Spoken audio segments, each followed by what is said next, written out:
Bonjour à tous et bienvenue dans cette nouvelle vidéo de déballage de boîtes pour Horror Arkham, le JCE.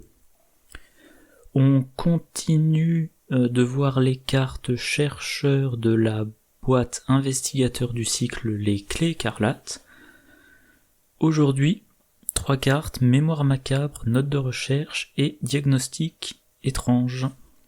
Alors, la première carte, Mémoire macabre, c'est ça. C'est un soutien de niveau 0 qui coûte 3, qui occupe un emplacement de main, utilisation 4 secrets, action, dépenser un secret, enquêter, vous gagnez plus en intelligence pour cette enquête. En cas de réussite avec une différence de 2 ou plus, vous avez le droit de piocher une carte. Bon. Donc, c'est un objet, ça se tutore avec le sac à dos, c'est un livre. Ça se tutore avec le documentaliste, avec Wheaton Green, ouais, avec la plume de corbeau si on a pris l'amélioration qui tutore, celle qui coûte 4 XP. Ça occupe un emplacement de main, donc c'est en concurrence avec plein de cartes. Ça utilise des secrets, et ben il y a qu'est-ce que j'allais dire ? Il y a pas mal de cartes pour jouer avec les secrets, recharger les secrets, typiquement découverte stupéfiante, la fiction, comment ça s'appelle ? De la réalité à la fiction, je crois. Bon, j'ai l'impression que toutes les 3 vidéos sur les cartes chercheurs, je parle de recharge de secrets. Donc l'effet de la carte concrètement, c'est on paie une action et on dépense un secret. Il n'y a pas besoin d'incliner la carte, donc on peut l'utiliser plusieurs fois par round. On enquête, ce que les chercheurs font souvent. On a un +2, donc on a plus de chances de réussir son enquête. Et si on a réussi de 2, c'est-à-dire si on a utilisé l'effet de mémoire macabre alors qu'en faisant une enquête basique on aurait pu réussir, on pioche une carte. Alors, il y a un effet de réussite de 2 ou plus lors d'une enquête, évidemment on pense à Rex Murphy. S'il enquête avec mémoire macabre et qu'il réussit de 2, il a un indice de plus de sa capacité à lui et une carte de mémoire macabre. Très bien, alors piocher des cartes quand on enquête, on pense au sérum d'amplification des rêves, qui permet de ne comptabiliser que le nombre de cartes différentes en main, pour savoir si on a atteint, si on dépasse ou pas la taille limite de sa main. Et dès qu'on pioche un exemplaire d'une carte dont on a déjà un exemplaire en main, on l'incline, on pioche une carte. Donc cette carte-là peut être adaptée à des decks main pleine. Voilà, en utilisant ça, a priori votre chercheur qui fait des enquêtes, il les fait à minimum 6 d'intelligence, plus probablement 7 voire 8, ou beaucoup plus, si quand vous utilisez mémoire macabre, volontairement vous boostez beaucoup votre test, et donc vous avez quand même de bonnes chances de piocher. Voilà, encore une fois, toutes les cartes qui favorisent la réussite par un certain nombre de points avec de la marge. Alors évidemment, en chercheur, vu que la carte est chercheur, mais aussi en truand, vu que la réussite large, c'est leur truc. Finn Edwards, alors pourquoi je l'ai cité lui particulièrement ? Déjà il a accès à la carte, il va enquêter avec 6, ok, ouais. Trish Scarborough, j'en parlais dans la vidéo précédente, elle enquête de 6, et on peut la jouer comme c'est un truand en réussite par X ou plus. Et puis, si quand elle fait l'enquête il y a un ennemi dans son lieu, engagez avec elle, ou engagez avec un autre investigateur. En réussissant son enquête, elle peut choisir d'échapper automatiquement à cet ennemi, ou alors de prendre un indice de plus. La perception de niveau 2, ça vous donne un +3 pour réussir votre test. Donc vous avez un +5 par rapport à votre valeur de compétences de base et vos boosts passifs, et si vous réussissez de 2 ou plus, vous piochez un total de 3 cartes. Donc très efficace. Et déduction, c'est une enquête, vous attribuez ça, si vous réussissez de 2 ou plus, grâce à déduction vous avez un total de 3 indices, et grâce à mémoire macabre vous avez une carte. Et bien évidemment, perception sale trait entraîné, déduction sale trait entraîné, il faut donc pas oublier, la perfection vient de l'entraînement. Vous faites votre test, vous jouez la perfection vient de l'entraînement, vous tutorez une des 2 compétences, si le test est réussi, elle vous revient en main. Si le test est réussi de 2, vous piochez une carte, vous avez l'effet le plus l'effet réussite de 2 ou plus de la carte, et la compétence vous revient en main. Donc on reprend l'exemple de perception, vous enquêtez à plus 5, vous réussissez de 2 ou plus, donc vous piochez un total de 3 cartes. Vous aviez déjà sorti la perception de votre pioche, grâce à la perfection vient de l'entraînement, donc dans votre pioche il y a 4 cartes de moins. Deuxième action de votre tour, vous le refaites, vu que mémoire macabre n'a pas besoin d'être incliné. De nouveau vous réattribuez perception, donc de nouveau vous enquêtez avec plus 5, et si vous réussissez de 2 ou plus, vous piochez encore 3 cartes. En 2 actions, vous avez pioché un total de 6 cartes. Et si c'était dans un deck Rex Murphy, la première fois, il avait un indice supplémentaire. Voilà. Bon, il n'y a pas grand chose de plus à dire de cette carte-là. Si vous êtes spécialiste en enquête, que vous voulez jouer sur la réussite large et ou que vous voulez de la pioche de cartes, très bon. Faudra envisager quand même de la recharge en secret. Voilà, je pense pas avoir grand chose de plus à dire. Alors il y a aussi un truc, en attendant que tous les onglets se chargent, il y a aussi un truc, c'est que comme on a... comme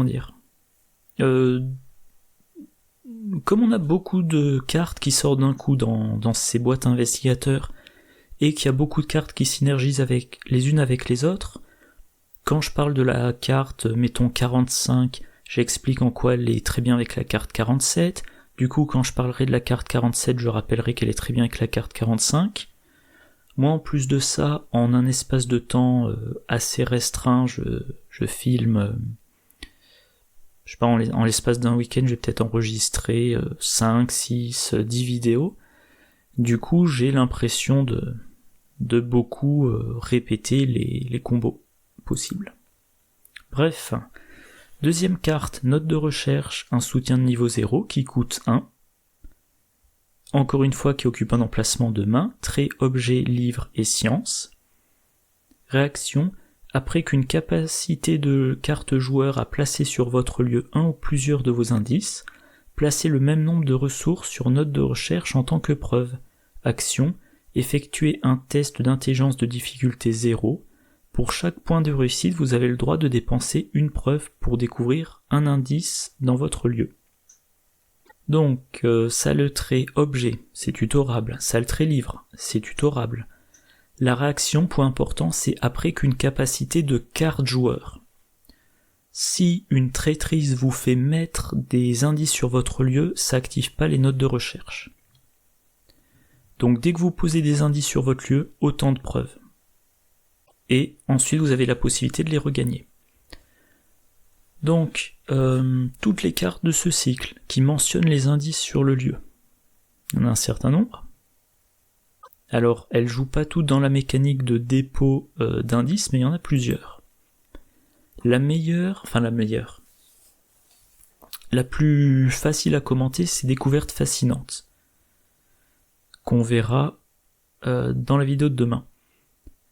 Vous dépensez une ressource, une carte, ça vous coûte une action, vous regardez les 6 cartes du dessus de votre deck, vous placez jusqu'à 3 indices sur votre lieu, pour chaque indice, vous prenez 2 des 6 cartes, vous les mettez dans votre main, et ensuite vous mélangez votre deck. Donc en une action, vous mettez jusqu'à 3 indices sur votre lieu, ce qui met jusqu'à 3 preuves sur note de recherche.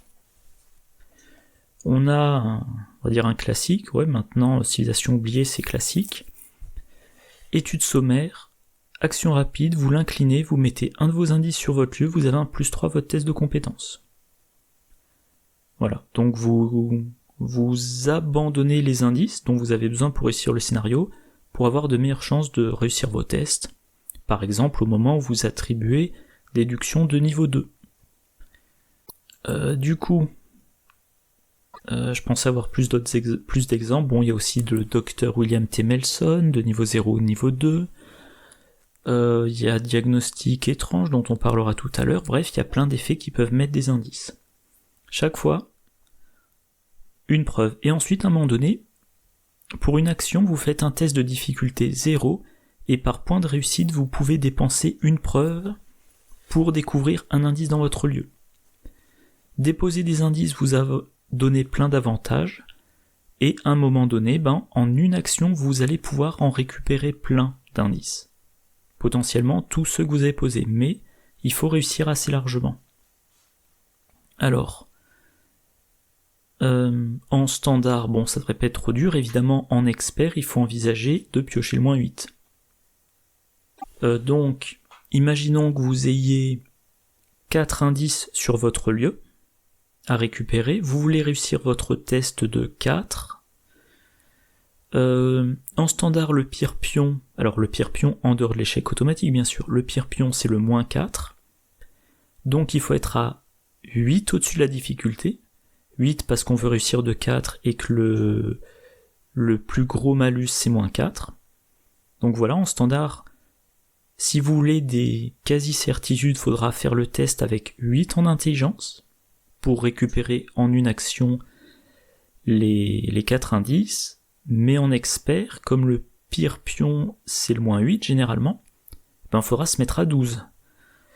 C'est beaucoup, ou alors en expert il faudra accepter d'être moins gourmand et de récupérer seulement 2 à la fois.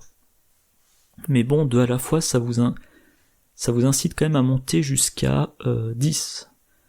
Donc peut-être que c'est mieux de dépenser plein de boosts d'un coup pour n'avoir à le faire le test qu'une seule fois, en croisant les doigts pour pas avoir l'échec automatique. Sachant qu'il y a une carte compétence qu'on verra dans quelques vidéos qui permet justement de déposer un indice sur son lieu pour changer le pion du chaos pioché. Voilà, alors ça peut être intéressant dans un deck barricade, j'y reviens toujours. Vous avez votre investigateur. Moi je pense que le meilleur pour ça c'est Mintifan, enfin la meilleure. Donc vous êtes dans un lieu. Un SMS. Vous êtes dans un lieu, vous posez des indices sur... Pardon, je reprends, j'ai été déconcentré. Vous êtes dans un lieu. Mintifan ou un autre chercheur est dans un lieu, pose une barricade pour pas être gêné par les ennemis non élites, fait différents effets, de temps en temps pose des indices sur son lieu, par exemple avec Dr William T. Melson de niveau 2 pour que les autres investigateurs aient des cartes rencontres plus clémentes, et comment dire, voilà, de temps en temps vous dépensez des actions pour prendre des indices dans les autres lieux, il y a des moments où vous dépensez des indices pour avoir des bonus, +3 avec étude sommaire, remplacement d'une carte rencontre par une autre, et à un moment donné vous dites vu que je n'ai pas quitté mon lieu, tous les indices déposés ont été déposés au même endroit, et maintenant c'est le moment, je fais mon gros test, mon gros boost, voilà. Mintifan elle est à 4 de base, et le pire pion, encore une fois a priori c'est le -4, et si elle a déposé au total 6 indices, elle veut se donner un +6. Donc perception de niveau 3, ça fait 3, la capacité de mine ça fait 4, le totem macabre ça fait 5, comme allié elle a peut-être... je sais pas, comme allié elle a peut-être Milan Christopher, voilà, ça fait 6. Si elle ne pioche pas l'échec automatique en une action, elle récupère les 6 indices qu'elle a laissé tomber derrière sa barricade. Alors Trish Scarborough, alors oui, elle, l'idée c'est que Quand elle découvre un indice dans un lieu où il y a un ennemi, elle peut trouver un indice supplémentaire dans le lieu ou échapper automatiquement à l'ennemi. Donc laisser des indices, ça peut être pour elle une manière de faire des évasions automatiques. Elle laisse un indice dans le lieu A, puis elle va dans le lieu B, qui est connexe au lieu A. Quand il y a un ennemi qui entre dans le lieu A, elle dit j'utilise mon télescope de poche pour enquêter dans le lieu A, je réussis mon enquête, je découvre un indice, et j'en profite pour échapper à l'ennemi. Et du coup, pendant la phase des ennemis, il ne peut pas se déplacer. Il y a ça, ou alors, tout simplement, comment dire. Donc, là où les indices sont faciles à prendre, elle les prend. Là où elle veut pouvoir échapper automatiquement à des ennemis, elle pose les indices. Et éventuellement, si dans le groupe, il y a quelqu'un qui peut capter les ennemis ou les rendre distants, il y a une carte chercheur qui rend les ennemis distants. Si Trish n'a pas à se soucier d'avoir à combattre l'ennemi dans son lieu, elle dépose un indice pour gagner un bonus, puis ensuite elle utilise un effet pour prendre un indice, une enquête ou un gain d'indice automatique, et la présence de l'ennemi lui donne le deuxième indice. Enfin voilà, quand c'est facile de prendre les indices sur le lieu, on n'hésite pas à poser les indices sur le lieu, et à l'inverse, quand c'est dur de les prendre, on essaie d'utiliser ces effets de gain d'indices automatique pour les récupérer. J'espère que j'ai pas été trop confus. Ah oui, et si on joue un truand, note de recherche, on va viser la réussite large. On a un truand, on va à plusieurs reprises viser la réussite large, étui à cigarette porte-bonheur. Après avoir réussi un test de compétence avec une différence de X ou plus, on l'incline, on tutore une carte parmi X. Et comme la carte a des preuves, ça va intéresser Darrell Simons. Voilà. Parce que, mine de rien, dans un scénario, généralement, quand les concepteurs du jeu se débrouillent bien, ce qui n'était pas le cas pour le premier scénario du cercle brisé, quand ils se débrouillent bien, on a dans un scénario le nombre d'indices requis pour finir le scénario. Sauf donc dans ce bug de l'heure des sorcières. Mais, vu que les lieux ont des nombres variables d'indices, voilà, on choisit on pioche au hasard 2 lieux parmi 3. Certains lieux ont 2 indices par investigateur, d'autres ont 1 indice par investigateur. La plupart du temps, dans un scénario, il y a plus d'indices que nécessaire pour finir le scénario. Et trouver tous les indices, prendre plus d'indices que nécessaire, ça peut rapporter plus d'XP, mais des fois, ça n'apporte rien. Donc, quand les enquêtes sont faciles, et Darrell a 5 d'intelligence de base, donc ça sera assez facile dans beaucoup de lieux pour lui. Quand les enquêtes sont faciles, il essaie de récupérer un maximum d'indices, vu que si fait un deck de ce style-là, les indices sont des ressources qu'il va dépenser pour avoir des effets positifs, et s'il dépose ses indices dans un lieu sans point de victoire, tant qu'il a le strict minimum d'indices requis, il se soucie pas de récupérer tous les indices qu'il a posés volontairement. Voilà. Et enfin, une carte qui fonctionne très bien avec note de recherche, c'est Suspense. Note de recherche. C'est marqué là, voilà, cette carte est complètement folle. Pourquoi ? Parce que on peut en avoir 2 en jeu au même moment. Donc on reprend la carte, réaction. Après qu'une capacité blablabla a posé sur votre lieu un ou plusieurs indices, placez le même nombre de ressources sur note de recherche en tant que preuve. Mais si vous avez 2 copies de note de recherche en jeu, chaque copie s'active. Donc, vous utilisez découverte fascinante, première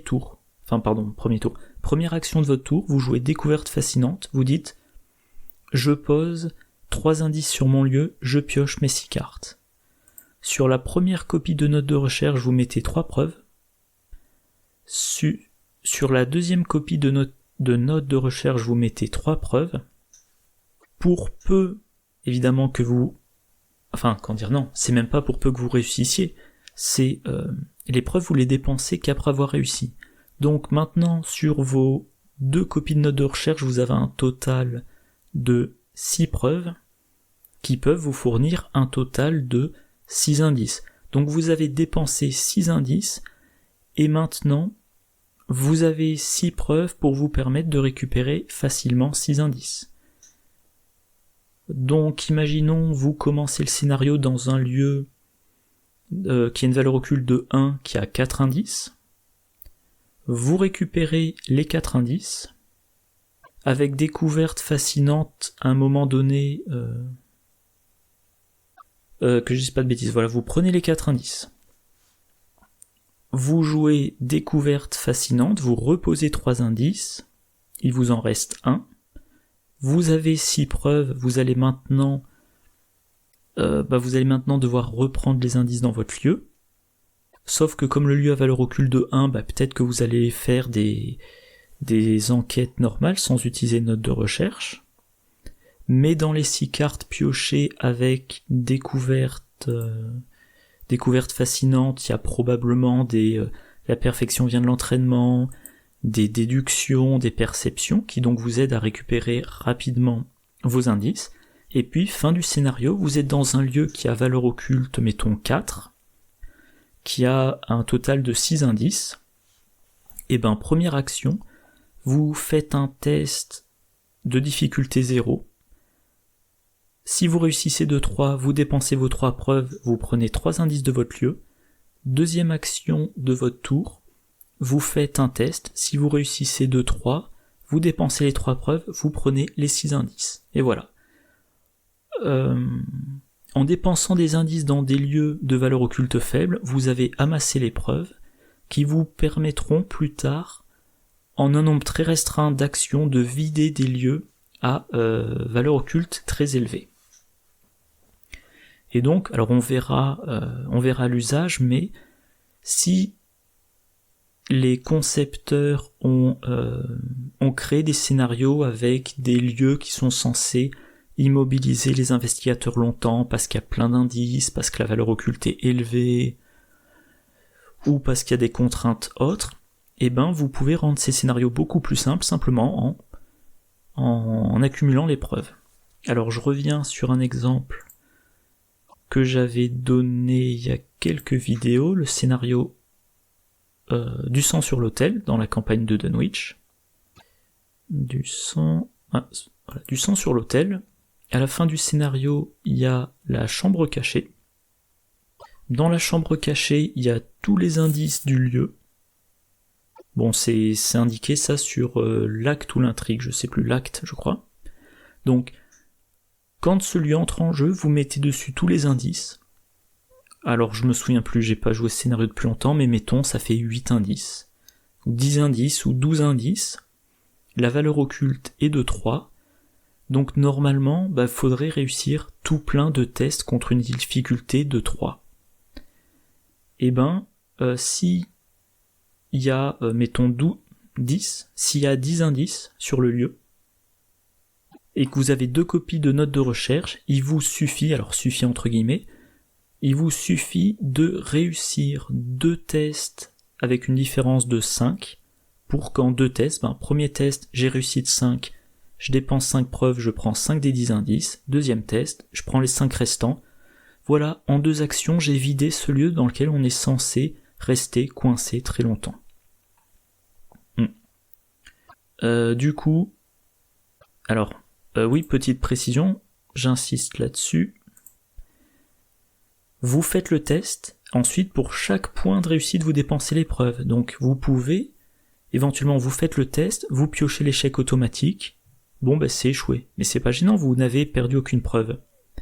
Deuxième action, vous faites le test, vous espérez avoir un réussir de 4, vous réussissez que de 2, vous avez dépensé que 2 preuves, vous n'avez pas gâché de preuves, vu que les preuves on les dépense une fois qu'on sait de combien on a réussi.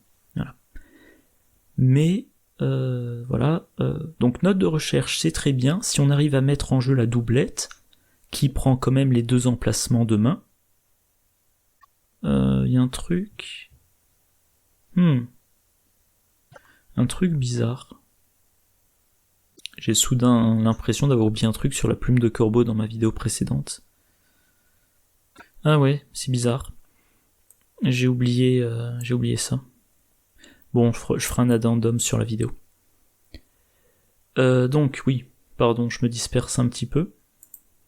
Note de recherche, en un exemplaire, c'est très bien. Si vous êtes prêt à y consacrer vos 2 emplacements de main, vous pouvez jouer la doublette. Alors, vous pouvez aussi utiliser des soutiens qui vous donnent des emplacements supplémentaires de main pour avoir la doublette de note de recherche et quand même quelque chose pour enquêter, que ce soit le vieux porte-clés, la lampe torche, le cryptographe, les mémoires macabres, et donc ne pas être trop coincé pour découvrir les indices, parce qu'il faut découvrir les indices pour pouvoir en dépenser, mais avec la paire, il y a des effets de gain d'indices formidables, et moi je pense qu'il est possible, je sais pas, il est possible, je sais pas si c'est très probable, mais il est possible que dans la prochaine liste des tabous, il y a un petit changement pour éviter le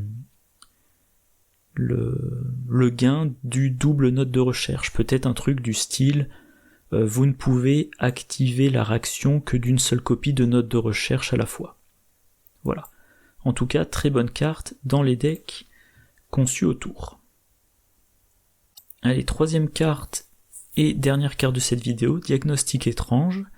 Un événement de niveau 0 qui coûte 0, 2 icônes d'intelligence, trait perspicacité et science. Placez un de vos indices sur votre lieu, ensuite soignez 3 dégâts d'un investigateur ou d'un soutien allié dans votre lieu. Du soin. Spécifiquement 2 dégâts sur des investigateurs ou des alliés. Le meilleur événement de soin, c'est la mélodie apaisante. Pour moi. Donc voilà, lié au miroir sacré, soignez 2 dégâts ou 2 horreurs ou n'importe quelle combinaison parmi les investigateurs et ou les soutiens alliés dans votre lieu, puis piochez une carte. Si vous avez accès au miroir sacré de niveau 3, vous pouvez, après avoir résolu la mélodie sacrée, la remélanger dans votre deck. Ou alors, vous la défaussez normalement, mais vous soignez un total de 3. Donc, mélodie apaisante avec miroir sacré de niveau 3, c'est 3 dégâts et ou horreurs répartis comme on le souhaite. Diagnostic étrange, c'est forcément des dégâts et c'est sur une seule cible. Et il faut placer un indice sur son lieu. Les alliés qui ont plus de 3 points de vie, il n'y en a pas des masses. Là, on a des... Je vais y arriver. On a des cartes de scénario, donc on peut pas choisir d'inclure dans son deck. Là, on a c'est une faiblesse signature, donc concrètement, ça nous laisse ces 3-là. Le chien de garde de niveau 2, Grete Wagner de niveau 3, et les renforts de l'agence de niveau 5. Et bon, je vais citer Grete Wagner, voilà, elle a 4 points de vie, 2 points de santé mentale, elle donne un bonus de force et un bonus d'intelligence. Réaction, après que vous avez vaincu un ennemi, inclinez Grete Wagner et infligez-lui un dégât, découvrez un indice dans votre lieu ou dans un lieu connexe. Grete Wagner a 3 dégâts sur elle, probablement parce qu'elle vous a fait gagner 3 indices sans test, la soigner lui permet de prendre de nouveau 3 indices sans test, et c'est le 7e indice sans test qui la vaincra. Ça fait beaucoup. Ou alors, plus probablement, elle a pris 2 indices, elle a encaissé un dégât, elle va de nouveau prendre 2 indices et encaisser un dégât, et sur l'ensemble de la partie, elle aura encaissé 3 dégâts pour vous et pris 4 indices pour vous. Ça reste très bon. C'est le genre d'allié, vu son coût en ressources, son coût en XP, ses bonus passifs et sa capacité, si on peut la soigner, on le fait. Mais voilà. Donc je disais, il y a peu d'alliés qui ont plus de 3 points de vie. Donc si on veut avoir plus de cibles, plus d'alliés à soigner de 3, on peut jouer l'étoile. Donc là on est dans un deck gardien, si on inclut l'étoile, ou dans un deck Lola Eyes. Tous les soutiens qui ont de la vie ont plus 1 de vie, tous les soutiens qui ont de la santé mentale ont plus 1 de santé mentale. Et du coup, tous les soutiens qui ont 3 points de santé imprimés passent à 4, ils peuvent prendre 3 dégâts sans être vaincus, et on peut les soigner de 3. Et ça rajoute tout ça, chien de garde, niveau 0, flic en patrouille de niveau 2, frère Xavier, Girish, Kadakia, etc. etc. Delilah O'Rourke, Diana Espérance, voilà. Alors évidemment, une carte de soin en chercheur, on pense à Vincent Lee, qui est toujours intéressé par du soin, et à sa faiblesse. Le badaud blessé. Alors je vais mettre avec l'image, tant qu'à faire, c'est plus sympathique. Voilà, le badaud blessé, il a 5 points de vie, il entre en jeu avec 3 dégâts sur lui, et on le défausse quand il n'a plus de dégâts. Quand on subit des dégâts non directs, on met 1 dégât sur lui, si on peut, et s'il est vaincu, on se prend un trauma mental, donc on veut le soigner le plus vite possible pour qu'il soit défaussé. Et diagnostic étrange, en une action, on le soigne de ses 3 dégâts, il est défaussé, on s'en soucie plus pour le moment. Voilà. Mais donc, pour le soin d'allié, il faudrait vraiment le mettre dans un deck gardien biclassé chercheur pour avoir de bonnes cibles. Typiquement, Grete Wagner de niveau 3 dans un deck de gardien polyvalent qui bénéficierait du boost de force et du boost d'intelligence. Typiquement, Roland Banks. Voilà.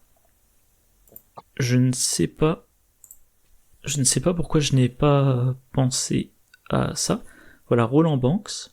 Avec Grete Wagner, il passe à 4 en intelligence et 5 en force. Chaque fois qu'il vainc un ennemi avec son effet, il a un indice.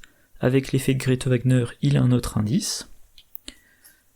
Enfin, il y a une limite d'une fois par round, pour chacune des 2 capacités. Et puis à un moment donné, il va dire « Je pose un indice sur mon lieu, je soigne Grete Wagner, et cet indice, je le récupère automatiquement avec la capacité de Roland Banks, ou avec la capacité de Grete Wagner. » Et en plus, dans une main, Roland Banks il peut avoir son pistolet, et dans l'autre main il peut avoir les notes de recherche. Donc au moment où il remet l'indice sur son lieu, hop, une note sur une ressource. Je crois que c'est une note, ouais. C'est pas cette carte-là. Oui, une preuve, pardon. Donc un pion preuve sur les notes de recherche, et à un moment donné, il fait un test à 4, grâce à Grete Wagner contre 0, et il prend l'indice si nécessaire. Sachant qu'il a déjà des effets automatiques pour prendre les indices. Voilà. Du coup, pour les alliés dans un deck chercheur, non. Par contre, pour soigner les investigateurs, ça peut être bien. La plupart des chercheurs... Ah, là, c'est les chiens qui adorent qui me distraient. Donc, les chercheurs ont peu de points de vie. Typiquement, 5-6 points de vie. Diagnostic étrange, en une action, ça soigne la moitié. Ça soigne de la moitié des points de vie initiaux. Voilà. Du coup, je ne suis pas certain. Moi, j'ai plus l'habitude de jouer l'encaissement que de jouer le soin. L'exception, c'est le miroir sacré de niveau 3 dans un deck, je reviens toujours à lui, dans un deck Mark Carrigan. Parce que Mark Carrigan pioche extrêmement vite, donc la mélodie apaisante, chaque fois qu'on la résout, ou presque, on choisit 2 et la remélanger. Donc on soigne de 2, on la remélange. Marc Harrigan, il pioche très rapidement.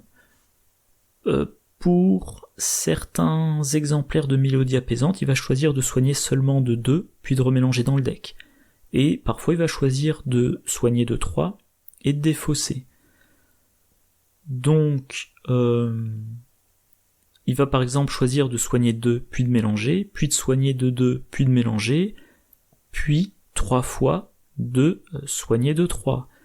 Donc ça fait un total de 13 points de dégâts et horreurs soignés en un tour de deck.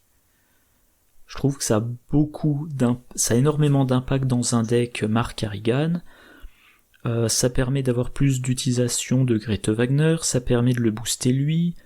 Si on peut lui booster ses compétences, on peut l'utiliser pour faire un petit peu d'enquête, un petit peu d'évasion, et donc pour le rendre beaucoup plus polyvalent. Mais la plupart du temps, je ne fais pas de soins. Donc, en dehors, dans les autres cas, je fais pas de soins. Donc, diagnostic étrange, oui, bien sûr. Une ou 2 copies dans tous les decks Vincent Lee, avec comme idée première de se débarrasser de sa faiblesse. Dans les autres decks, peut-être une copie si la construction de mon équipe ou si la campagne fait que je sais que je vais me prendre plein de dégâts. Voilà. Bon, je crois que c'est tout ce que j'avais à dire. Donc demain, les 3 dernières cartes chercheurs de niveau 0. Et ensuite, 1, 2, 3, 4, 5, 6, 7, 8, 9 cartes de niveau 1 ou plus, donc encore 3 vidéos. Mais d'ici là, moi je vous souhaite une bonne journée, une bonne soirée, de bonnes parties, et je vous dis à la prochaine. Au revoir.